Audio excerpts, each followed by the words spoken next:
Of you are accounting majors. If that's you, you're in good company. So is Jesus. Jesus is keeping track of every good deed that's done, and it will be rewarded. So keep on being nice to people. Jesus notices, Jesus appreciates it, Jesus rewards it. This lesson is section 4.1. There's a note packet posted on Brightspace. And the topic is data mining.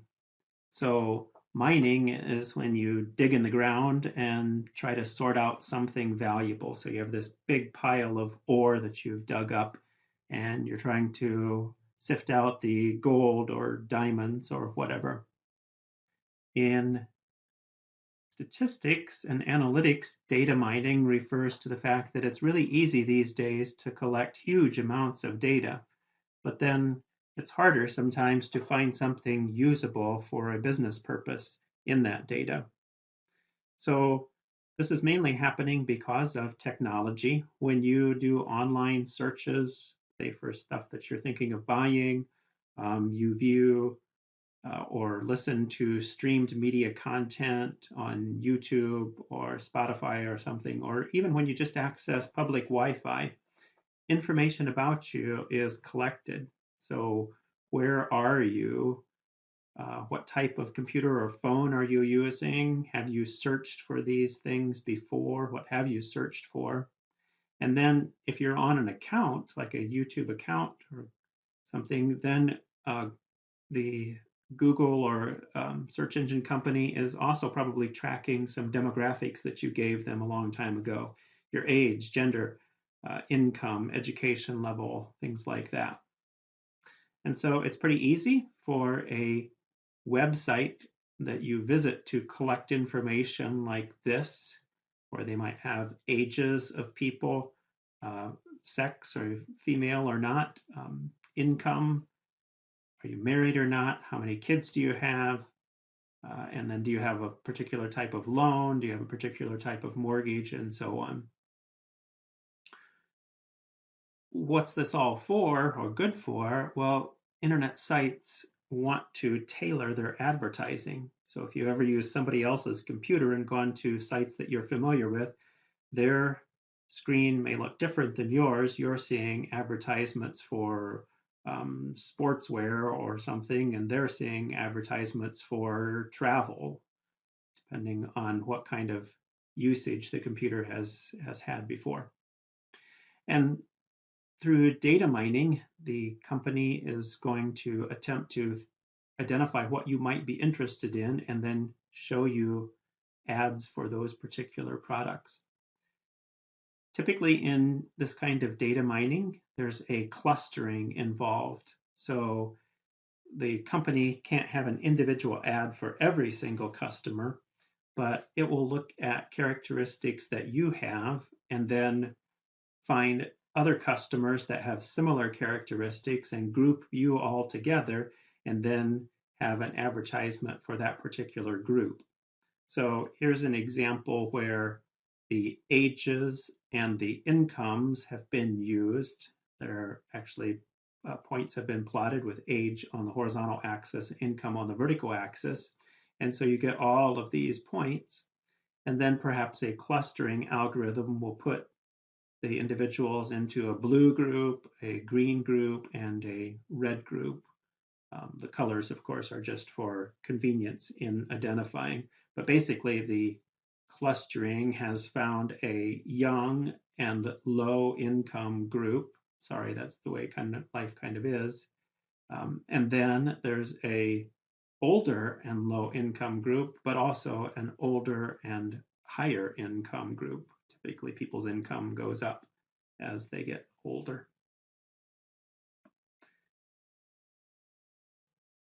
So let's talk about how those clustering algorithms might work. First of all, we're going to need a concept of distance or difference. So this works differently depending on whether your variables are quantitative or categorical. For quantitative variables, you can just use the distance formula as you studied it in high school algebra.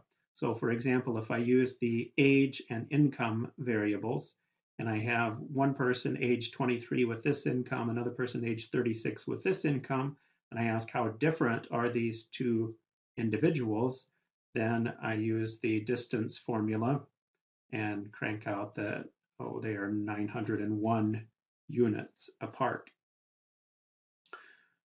If I changed units of measurement, so these are perhaps in dollars, but if I converted them to euros or pesos or something, then the figures would be different and I'd get a different number here. So that's probably not what I want to have happen. And so quite typically, the numbers are actually converted to z-scores before applying a distance measurement like this, where I subtract the mean and divide by the standard deviation first. And by the way, if there are more than 3 variables, maybe there's age and income and size of the city in which the person lives, then you just continue this pattern. It's a big square root of the sum of things, and you just take the difference in the first coordinates squared, difference in the second coordinate squared, plus difference in the third coordinate squared, and so on. Doesn't matter how many variables you have, you can still compute this quantity. For categorical variables, it works a little different. We'll just talk about the case when I have a dummy variable. So, for example, married, has children, and lone. And then a person might have a vector or observation of 1, 0, 1. Yes, this person is married, but they have 0 children, and they do have a lone of this particular type. Or the person is married, 1 child, and don't have a lone of that particular type. In this case, when the observations just consist of zeros and ones, then one way of computing the distance is to count the number of variables that are different and divide by the total number of variables. So in this case, if I look at the first variable of these two individuals, it's the same. So I don't count that, but here's a 0 and here's a 1. So I count that, and here's a 1 and here's a 0. So I count that. So 2 positions were different divided by 3 positions total.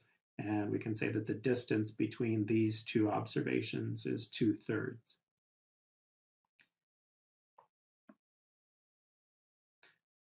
One more thing before we actually talk about the clustering is the idea of a centroid. So I have a bunch of observations, maybe just with 2 variables each, and the centroid is just the observation which has the average of each of the components. So I average all of the x values, I average all of the y values, that gives me an ordered pair, and that would be the centroid of these numbers. Okay, let's talk about 2 ways of developing these clusters. And I give the 2 algorithms. Here's the first one, almost as like a computer program. So if you're going to use so-called hierarchical clustering, the first thing you do is choose some sort of stopping condition. I'll stop when I get down to a sufficiently small number of clusters. Maybe I start out with 100 clusters and drop down to 99, 98, 97. I'll keep going until I get down to, say, 10 clusters. Or I might stop when the distance between the centroids of my clusters gets large enough. Maybe initially a number of the clusters are very close together, but when I regroup these things, I can get them to where the clusters, the centroids of the clusters, are maybe at least distance 3 apart or something like that. So then I put each observation in its own cluster to get started, and then repeatedly combine the 2 clusters with the closest centroids.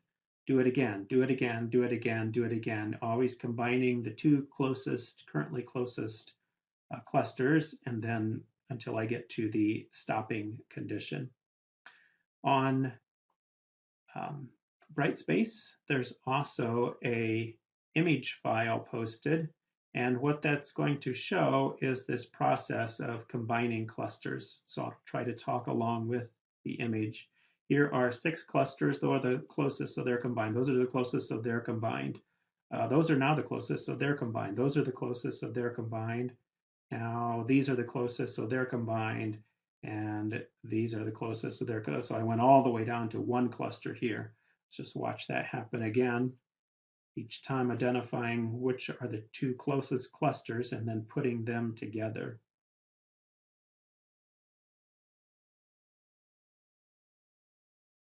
There we go. Now you've noticed something over here on the right. This is a so-called dendrogram. So on the horizontal axis, this is not really a quantitative scale. These are just labels standing for the original clusters.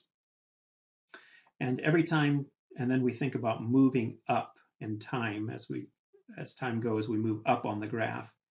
And what you see are kind of like a family tree kind of thing, where when 2 clusters are combined, the segments for those are joined. And so let's start again with, I'll wait till it gets back to the end here. We're going to start with 7 clusters, combine these 2, then combine these 2, then combine these because they're the next closest, and then combine these because they're the next closest, and so on. So you get something that looks like this. And then if you are applying a stopping condition, for example, I'll stop when I get 3 clusters, then you just go and let this run until that happens and say, all right, here are my 3 clusters. And you can look and see which individual observations went into each of the individual clusters in this family tree kind of thing. If you don't really have any good idea of how many clusters to have, then a typical thing is just to look for kind of a stable configuration. So here, initially, a bunch of observations actually were exactly the same, so they've been combined. And then here is a long distance. So having these particular clusters, 1, 2, 3, 4, 5, 6, 7, 8, 9, 10, 11, 12, if I counted those right, it's saying that you, by combining those clusters, you have to give up a lot of distance. There's a lot of difference in distance between having these level of clusters and these level of clusters. And what I mean by stable configuration is maybe then having these 12 clusters would be a good idea, because again, you need a lot of difference in distance before you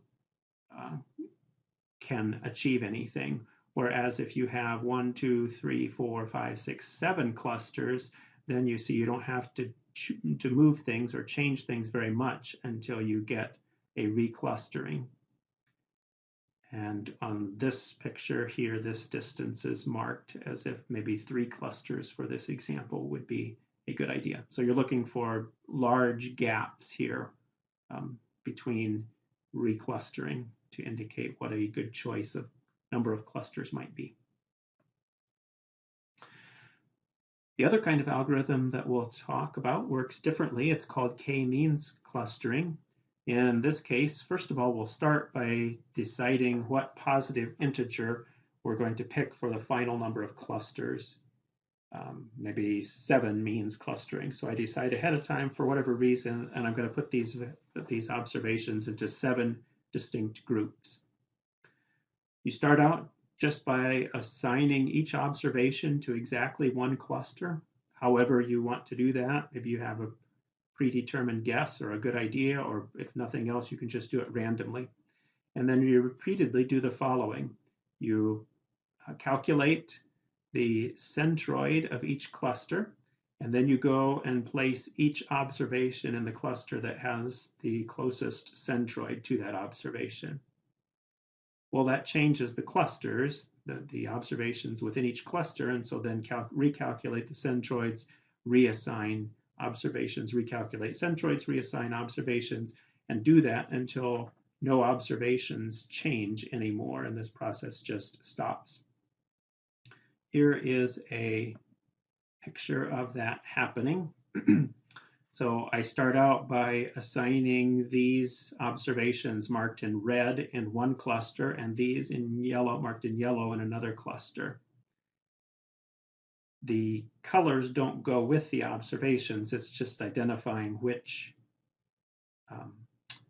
category I've chosen to put the observations in to begin with. Okay, then all of the red observations have this centroid. Remember, it's kind of the average of the x coordinates and the average of the y coordinates. And the yellows have this centroid. Now we're ready to get started.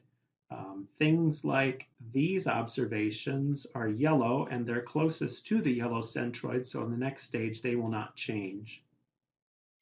But here are some guys that are marked yellow, and yet they're closest now to the red centroid. So the algorithm is going to say, oh, let's make those be reds. And then now I have a different group of reds, so recalculate the centroid, different group of yellows, recalculate the centroid. Do it again. It looks like most of the things are closest to their own centroid, but here's an observation that is nearer the red centroid than the yellow. So this guy becomes red in the next stage. And then recalculate the centroids and see if anything changes. And in this case, it doesn't look like anything does change, and so the algorithm would be finished. The purpose of this segment being drawn here that separates things is just for us visually. It's not really part of the algorithm.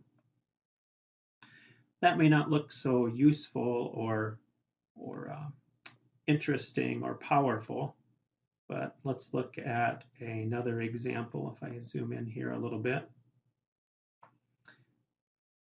And here there are, it's going to be 3 means clustering. I decided I'm going to use 3 clusters.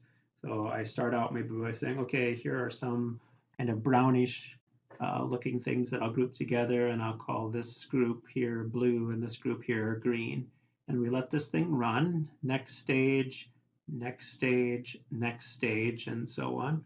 And you see some of the green and some of the blue turning to brown, more of the green, more of the blue turning to brown, and more, and so on.